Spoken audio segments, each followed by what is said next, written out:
চরণে তোমার।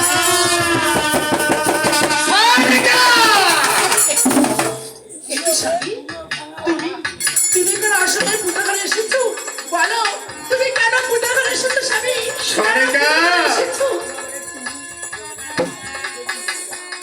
এত সুন্দর মন্দির নির্মাণ করি এখানে কোন দেবতার মধ্যে পুষ্পাঞ্জলি করছে? স্বামী তুমি হয়তো জানো না, আজ যাকে আমি স্বপ্নে দেখেছি, আচ্ছা আমি তাকে স্বপ্নে দেখেছি, হ্যাঁ আমি তাকে স্বপ্নে দেখেছি। আচ্ছা আমি যে তারাই পূজা করছি স্বামী, আমি যে তারাই পূজা করছি।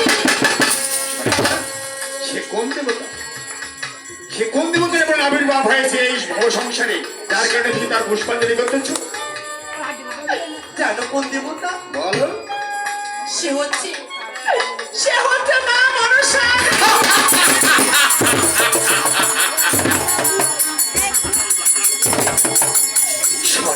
স্বামী তুমি তো অবশ্যই জানো আমি হলাম সেই দেবাদিদেব মহাদেবের ভক্ত। শিব ব্যতীত আমার রাজ্য অন্য কোনো দেবতার পুষ্পাঞ্জলি হতে পারে না। আমি জানি সনিকা আমি জানি। তুমি আমার অর্ধাঙ্গী হয়ে তুমি মনসা পূজা করতেছ? শুনে দাও আমার সভা থেকে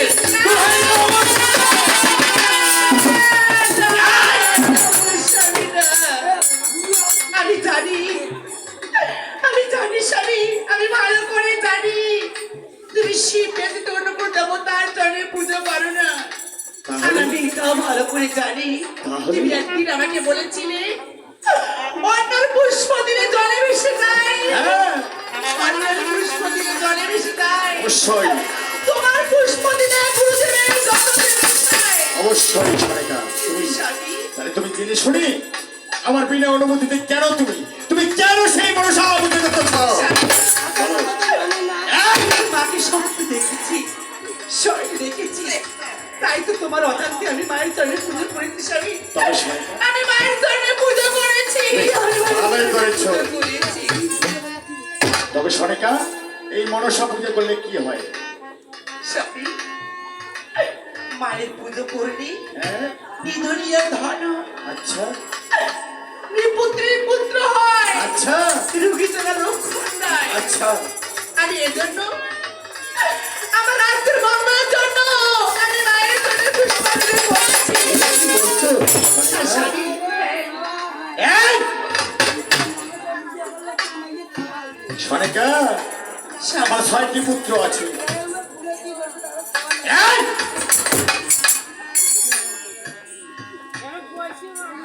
আমার 6টি পুত্র গৃহে আছে, আমার ধন জনের অভাব নেই, আমি কোন কারণে মনসা পূজা করবো? স্বামী এ কি বলতে স্বামী? এই রাজ্যের মঙ্গলের জন্য পুত্র রয়েছে বিধায় আমি কি মায়ের জন্য পুজো করতে পারবো না? পারবো। ধন ধন রয়েছে বিধায় আমি কি মায়ের জন্য পুজো করতে পারবো না? অবশ্যই আমি পারবে। তো বলেছি আমার রাজ্যের মঙ্গলের জন্য আমি মায়ের জন্য পুষ্পাঞ্জলি করেছি। বাবা, ভালো করে। সনিকা স্বামী কেননা তুমি যে আমার অর্ধাঙ্গিনী, আমি কি তোমার কথা ধরতে পারি? স্বামী বলো বলো তুমি কি বলতে চাচ্ছ? অবশ্যই সনিকা, তবে আমি হলাম শিব ভক্ত, আমি শিব ব্যতীত অন্য কোনো দেবতার পুষ্পাঞ্জলি করতে পারি না। আমি জানি স্বামী। সনিকা তা কিভাবে মনসা পূজা করতে হয় তুমি একবারে আমাকে দেখিয়ে দাও, এ কি আমি বলছো? ওইভাবে মনসা পূজা করবো। এ কি বলছো স্বামী? আমি তোমাকে মায়ের জন্য পুজো করেছি, তুমি ঘুরতে ফিরে মায়ের জন্য পুজো করেছো? অবশ্যই, অবশ্যই। সত্যি বলছো? হ্যাঁ, হ্যাঁ। মায়ের জন্য পুজো অবশ্যই, করেছো? অবশ্যই। স্বামী যেটা তুমি আমার অর্ধাঙ্গিনী। এই! স্বামী ঠিক আছে স্বামী, তাই হবে। তুমি একবার দেখিয়ে দাও আমি সনিকা। তোমাকে দেখিয়ে দিচ্ছি আচ্ছা। মায়ের চরণে কি করে পুজো করতে হয়। আমি তোমাকে দেখিয়ে দিচ্ছি, আমি তোমাকে দেখিয়ে দিচ্ছি।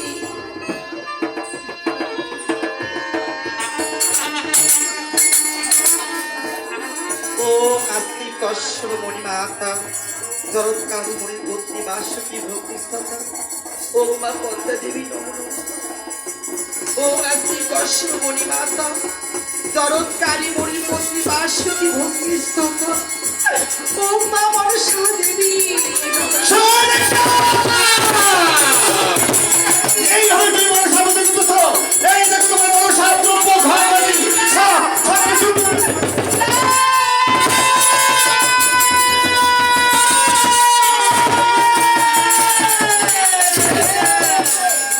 স্বামী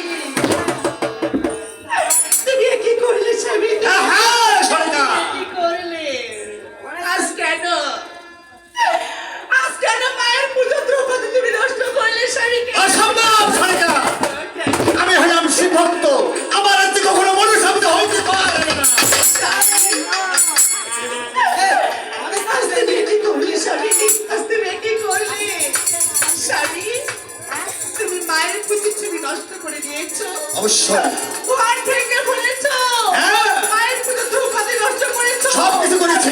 তারপর আমি তোমাকে বলছি, আমি তোমার চরণ ধরে বলছি গো, একটিবার মায়ের না, পুজো এটা হতে পারে না, শোনো তো। তুমি আমার- এই!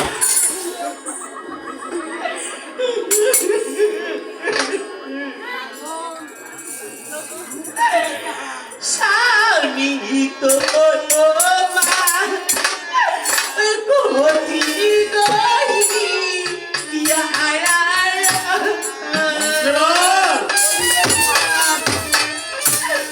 মনে বাড়ি গীত স্বামী বাসা নদিয়া ওরা আরো মামার ও স্বামী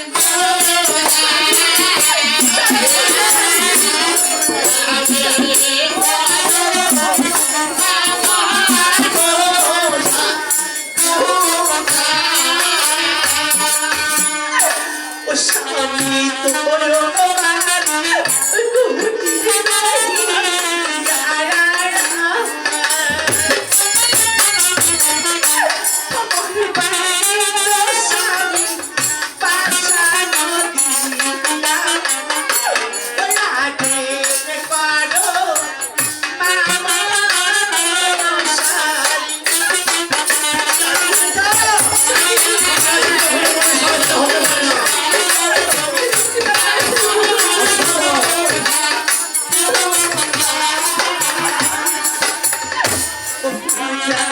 যদি স্বামী না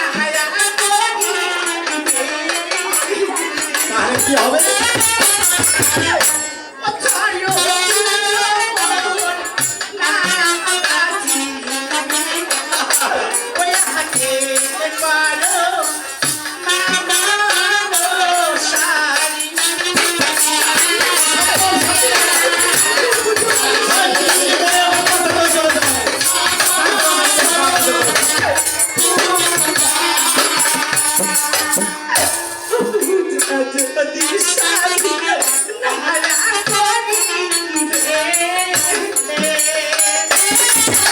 না করলে কি হবে?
হতে পারে না।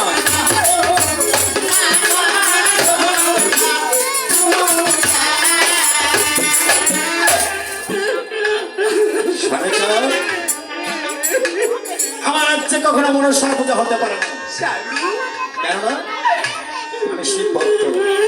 শালিকা, যদি মঙ্গল চাও আমার সম্মুখ থেকে দূর হয়ে যাও।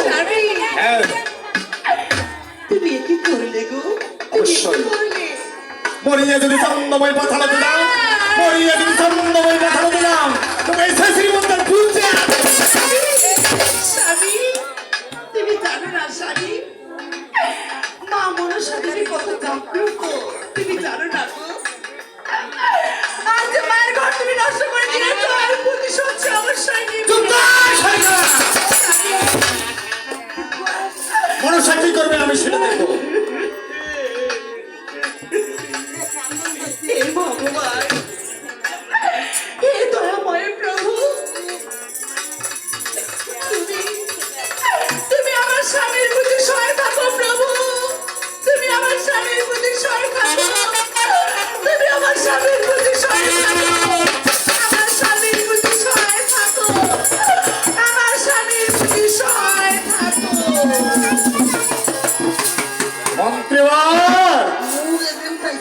মাইয়ে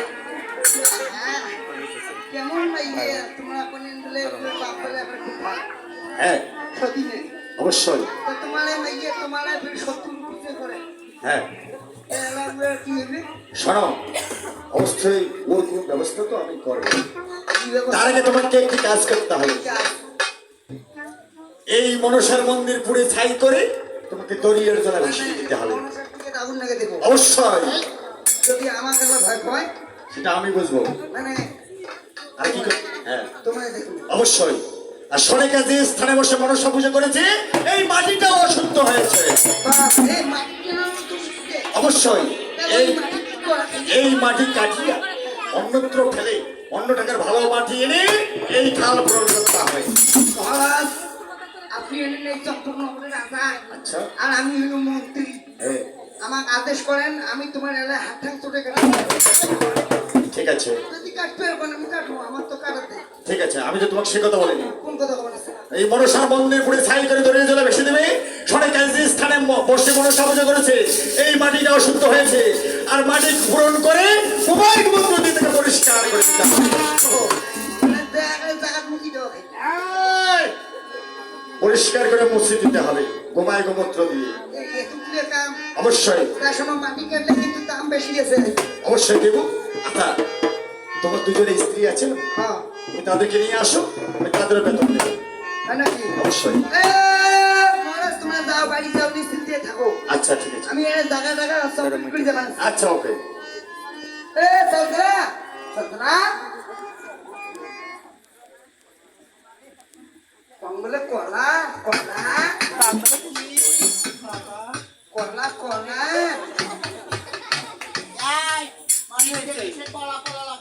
তোর নাম সলতরা ওর নাম কলা নয় হ্যাঁ দুটো দুটি মাইয়ে শোন আজকে বলা আজকে আধার বাড়ি কাম পাচ্ছি কাম পাইছে হ্যাঁ কি কাম এই একজনের সুতরাং আরেকজন তৌকি দেয় আরে চা চল্লিশ দিনই কান্ট্রি মাটিকে দেয় ওরে মা মাটি কাটা তা আমরা তা কি করব কে তোমার সুতাই ওরে ভগবান হাই তাহলে হাই কইছি তোর কামের মাথা তো মতো কামের মাথা তো ধরি দাস বাপরি বাপ ওর বাপ মাও বিয়ে দিতে কি মাটি কাটার জন্য তোরে মুই সুন্দর করে দেখনু নিয়ে তুই এখানে এখন করে হাঁটিস খবরদার তারপরে তোর বাপের তোতা ঢালা খেয়ে তোর সাথে ভালোবাসা হলে ওই তো তাও তুমি নারঙ্গে না তোর হলে কি হবে তাও তো তোকে নারং না তুই আজ চাস কাল চাস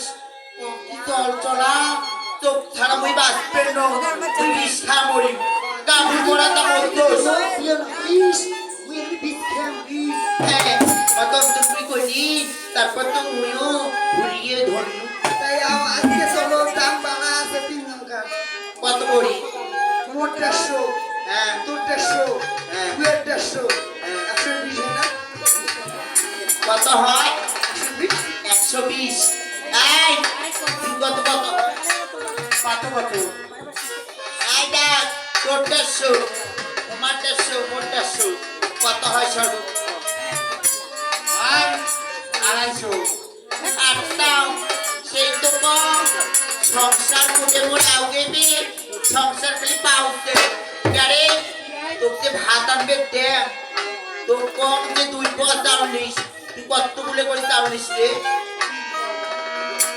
শুনো আর 5 কোটি নিয়ে পারবে 2 কোটি বসে নিনু সেই যে শুনতালে তোর 150 ইমান 150 মোট 150 তাহলে হয় 450 টাকা ও মানা কি? ওই ডেলিয়ে নো মাটি টিপে যাই আবার আচ্ছা চলো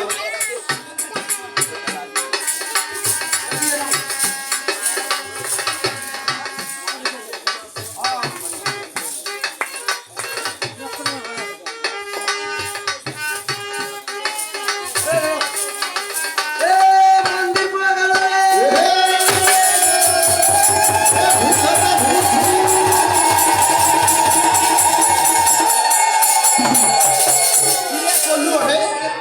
হ্যাঁ কি এসে পাউদিয়া বলেছিলে এ মন্দির পোড়া দিলু রে ঠাকুর তো ধরবে হ্যাঁ ঠাকুর তো ধরবে মহারাজ আছেন মোর সাথে ও তো দোষ নাই না সত্যের মহারাজের এইবার কেটা খাইবে কিটিয়া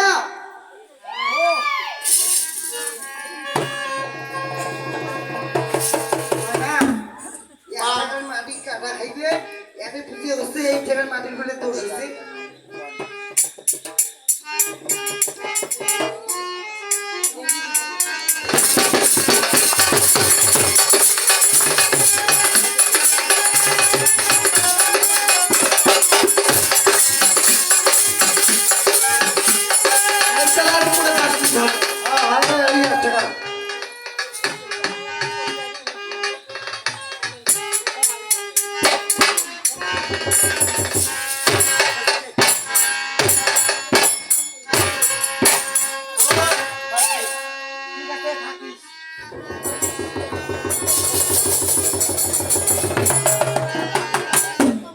কি করবেন আপনার ধরিস আর দুইটা পারো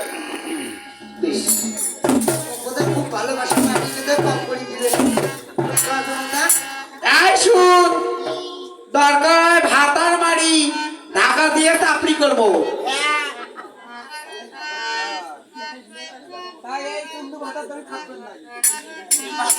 কিন্তু ভাতার দাঁড়ি থাকবেন নাই মাইকত কত বলে ছাড়বা মাও শর্মা মা তোর শরীরটা খুব দুর্বল হয়েছে দেখবে তো নাচিস তেজপাতা করবি তোর শরীরটা খুব দুর্বল আজকে তোর দুর্বল আজকে কার ভাগত তোর করছো ঘুরে ওঠে তাই আও যাও মাথা তুলি যাও কম বলে তোর শরীরটা খুব দুর্বল তোমরা হাব্বাল খা আর না হয় হামলা আজকে নিয়ে তোর মাথা নষ্ট তুই মাটি নিলে উই উইয়া তা নেও যাও